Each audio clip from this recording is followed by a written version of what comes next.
മൂലക്കലമ്മയുടെ താലപ്പൊലി എന്ന് കേൾക്കുമ്പോൾ ഓരോ മനസ്സിലും ആദ്യം മിന്നിമറയുന്നത് കളമെഴുത്തും പാട്ടും മുടിയേറ്റുമാണ്. നമ്മുടെ നാടിന്റെ ആത്മസ്പന്ദനവും പവിത്രവുമായ ഈ അനുഷ്ഠാന രൂപത്തെ ഭരതനാട്യത്തിന്റെയും കുച്ചിപ്പുടിയുടെയും ലാവണ്യത്തിലൂടെ ഞങ്ങളിവിടെ പുനരാവിഷ്കരിക്കുകയാണ്. ചിറനരയിൽ നിന്നുള്ള ഷീജ രാജേഷും മക്കളായ ശ്രദ്ധയും ശ്രീയയും ചേർന്ന് അവതരിപ്പിക്കുന്ന ഈ നൃത്തശില്പം 5 ഘട്ടങ്ങളിലായാണ് വേദിയിലെത്തുന്നത്.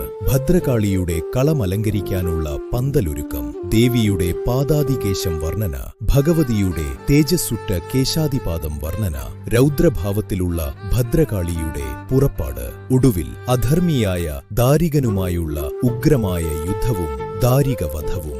ഈ നൃത്തവിരുന്ന് ഭക്തിസാന്ദ്രമായ ഒരു അന്തരീക്ഷം നിങ്ങൾക്കായി ഒരുക്കുന്നു. മുടിയേറ്റു ആചാര്യനും ഫോക്ലോർ അവാർഡ് ജേതാവുമായ ശ്രീ വാരനാട്ട് നാരായണ കുറുപ്പിന് ഞങ്ങൾ സമർപ്പിച്ചുകൊണ്ട് ആരംഭിക്കുന്നു.